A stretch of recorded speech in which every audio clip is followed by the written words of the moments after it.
Das war einfach nur Krieg. Im Vergleich zu meinem ersten Einsatz ein Jahr zuvor hatte sich die Sicherheitslage komplett verändert.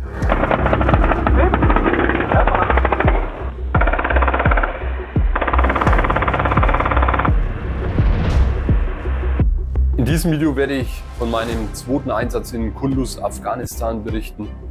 Wir werden Bilder und Videos sehen, die bis jetzt noch nicht veröffentlicht wurden.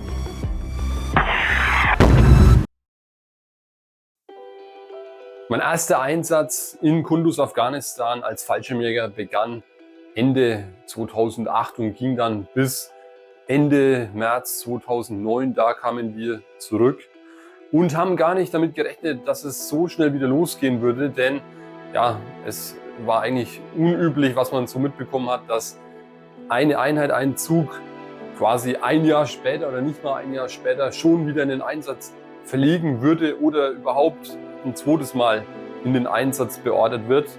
Aber so war es bei uns. Es hat gar nicht lange gedauert, dann ging es schon wieder los.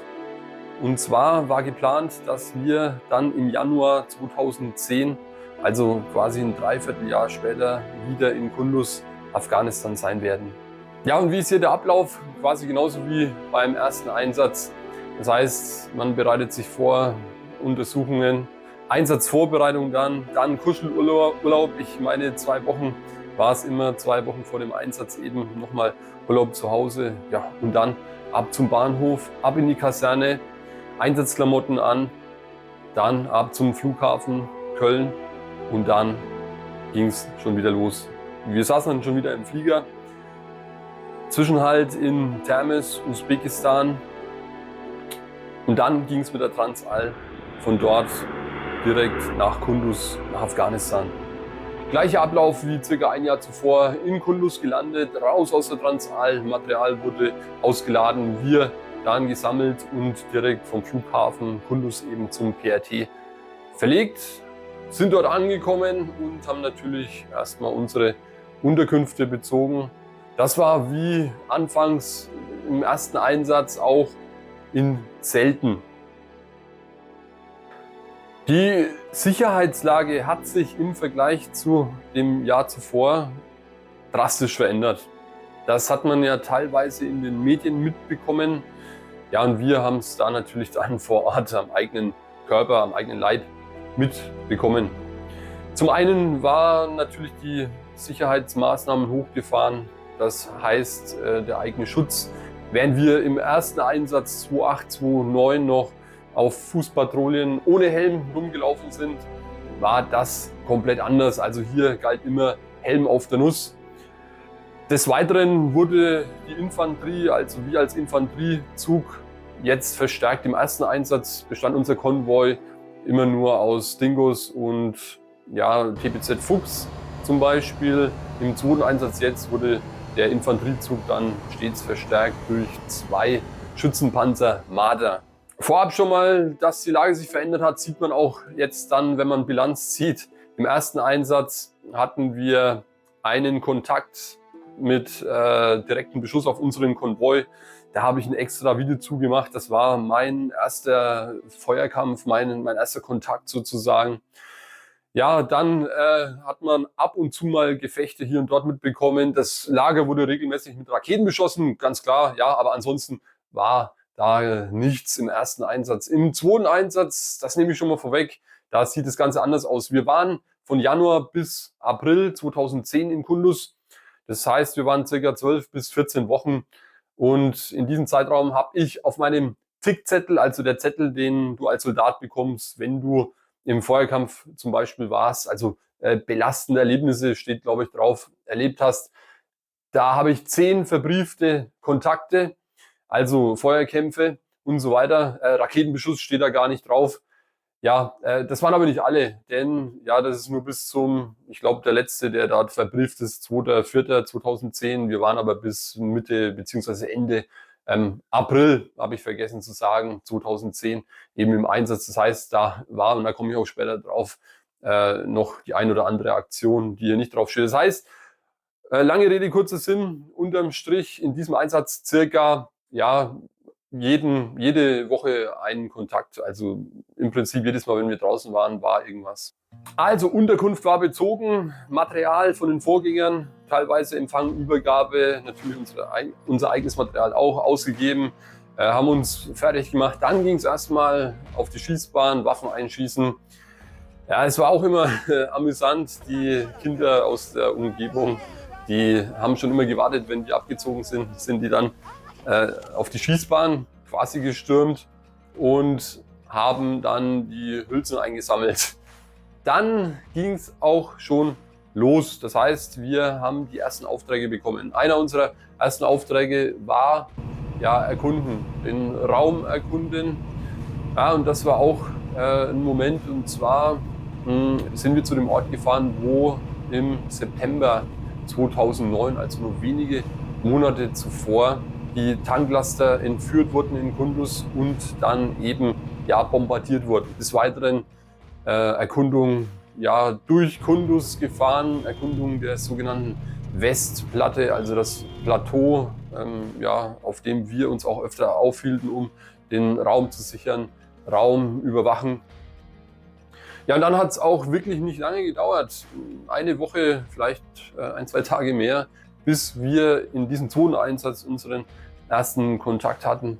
Und zwar war das in der Ortschaft Gerdan, wo Gesprächsaufklärung stattfinden sollte. Und ja, da war eben dann ein richtiges Feuergefecht am Gange. Da habe ich auch ein extra Video zugemacht.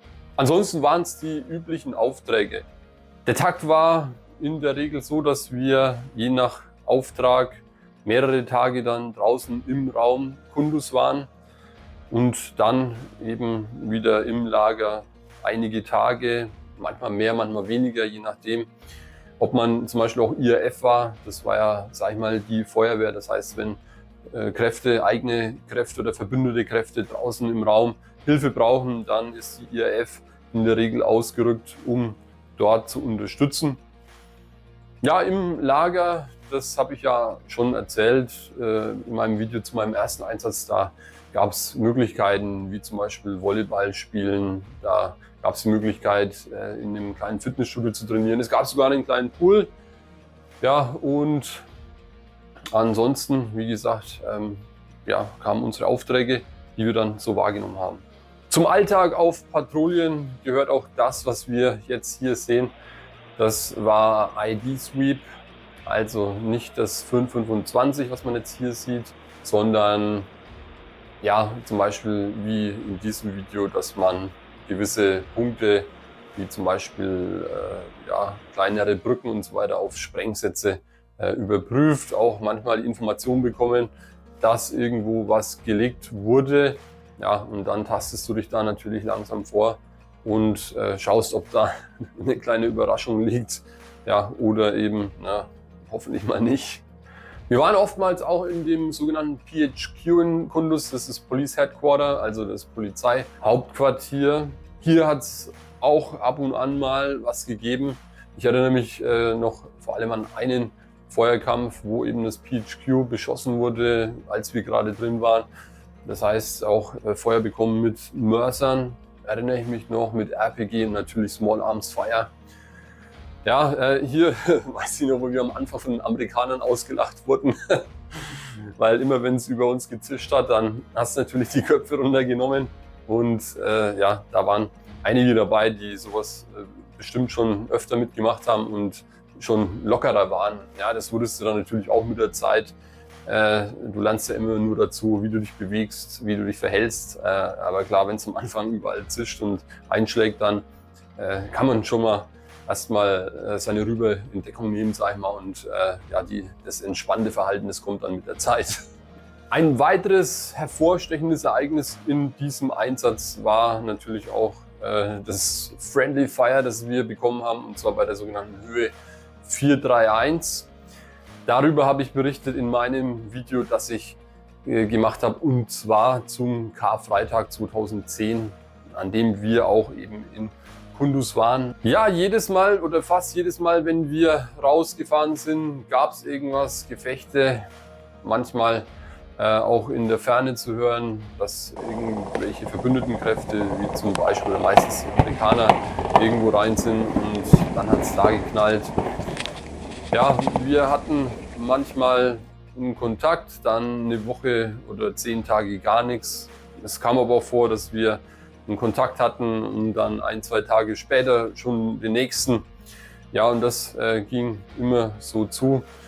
Wir standen selber im Feuerkampf oder wie gesagt verbündete Kräfte, die wir unterstützt haben. Dann zum Beispiel, dass wir denen Routen freigehalten haben, also Wege, wo sie zur Not, wenn sie doch ausweichen müssten, eben ausweichen könnten. Den heftigsten Kampf, den ich persönlich je erlebt habe, den hatten wir Ende März am sogenannten Gardhügel. Ich habe dazu auch ein extra ausführliches Video mit viel Bildmaterial gemacht. Nur kurz so viel dazu. Der Kampf ging los am Abend, dann war nachts Ruhe, am nächsten Tag ging es wieder vormittags los und das ging wieder bis Sonnenuntergang. Das heißt, über 2 Tage hier war wirklich alles im Einsatz an Waffen. Und dann gab es ja noch die auch aus der deutschen Presse bekannten Höhen 431 und 432. Die Höhe 431 war schon durch eigene Kräfte besetzt, die 432 noch nicht. Der Hügel, der war einfach brach, leer, also auch nicht durch Feindkräfte besetzt. Das heißt, wir hatten in diesem Einsatz 2010 auch unter anderem den Auftrag, ja, diese Höhe zu besetzen und auch auszubauen. Ich habe aber beschlossen, dass ich da jetzt nicht näher drauf eingehen werde, sondern ja, das würde jetzt den zeitlichen Rahmen sprengen, sondern da wird es einen extra Bericht, ein extra Video zu den Höhen von mir geben. Ansonsten ging unser Einsatz dann noch bis Ende April 2010. Unser letzter Auftrag, kurz bevor es nach Hause ging, war auf der 432 Raum überwachen. Das heißt, du sitzt da auf der Höhe rum und auf einmal schlägt es ein. Zum Glück nicht auf der Höhe, sondern daneben. Und zwar wurden wir beschossen vom Gegner mit Gramawa, also mit Granatmaschinenwaffe.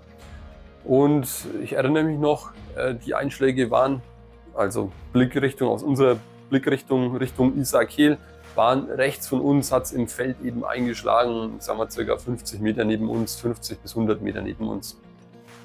Zum Glück haben die nicht so gut gezielt, die haben wohl auch blind geschossen. Das heißt, irgendwo aus der Deckung Steilfeuer, grob die Richtung, ja, und hat zum Glück verfehlt. Dann wurde kurz telefoniert und wir haben die Information bekommen, wo oder von wo die wohl geschossen haben. Ich mache es kurz. Unsere Gramawa hat zurückgewirkt in diese Richtung. Danach war Ruhe. Danach war nichts mehr. Entweder getroffen oder Feind ist ausgewichen. Kann natürlich auch sein. Ja, nach diesem letzten Erlebnis, was natürlich hier so ist, nach dem Auftrag geht es zurück ins Lager, Übergabe an die Nächsten, du fliegst nach Hause. Da wäre natürlich wirklich ärgerlich, wenn du nochmal einen wegbekommen würdest. Ist aber zum Glück nicht passiert. Ja, deswegen Auftrag zu Ende gebracht und dann, was ich jetzt gesagt habe, zurück ins Lager verlegt, Materialübergabe an unsere Nachfolger und dann ging es wieder nach Hause. Ähnlich wie natürlich nach dem ersten Einsatz, du kommst wieder in Deutschland an und schaust dich erstmal um und denkst dir, was ist mit euch eigentlich los? Was für Probleme habt ihr hier? Das sind gar keine Probleme. Das merkst du einfach, dass das ja, in anderen Regionen der Welt ganz andere bzw. wirkliche Probleme gibt. Ja, aber du bist jetzt eben wieder zurück. Ist auch ein krasses Gefühl, finde ich, immer gewesen. Egal aus welchem Einsatz ich zurückkam, du denkst immer, gestern warst du noch dort in dem Land, du warst dort, wo Krieg war. Und heute stehst du schon wieder hier zu Hause in Deutschland, wo dir quasi nichts passieren kann. Ja, das ist schon wirklich ein verrücktes Gefühl, sage ich mal. Dann gab es natürlich erstmal für uns Urlaub und dann ging es an die Nachbereitung. Ja, das war Das ist quasi so ein Einsatznachbereitungsseminar, wo man dann auch mit, ja, ich meine, Psychologen waren das, ja, was sonst, Gespräche geführt hat, in kleinen Gruppen, einfach in, ja, diesen Gruppen den Einsatz aufgearbeitet, verarbeitet hat. Und das ist aus meiner Sicht auch sehr wichtig, auch wenn man als junger Kerl sagt, was brauche ich das, ich brauche noch nichts erzählen und so weiter, habe ich gelernt mit der Zeit, dass sowas enorm wichtig ist. Einfach, ja, jeder ist da anders, zum Beispiel Sachen loszuwerden, mit jemandem über Sachen zu reden und so weiter. Das ist sehr gut und das hilft und das muss auch gemacht werden, um einfach, ja, seinen Status, seine Tauglichkeit zu erhalten.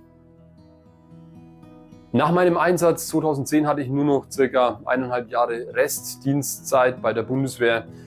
Ich habe mich dann relativ bald schon entschlossen, dass mir das nicht reicht, die wenigen Einsätze, sondern dass ich immer wieder in Auslandeinsatz gehen möchte und deswegen dann nach meiner Zeit 4 Jahre bei der Bundeswehr in die private Sicherheit zu wechseln.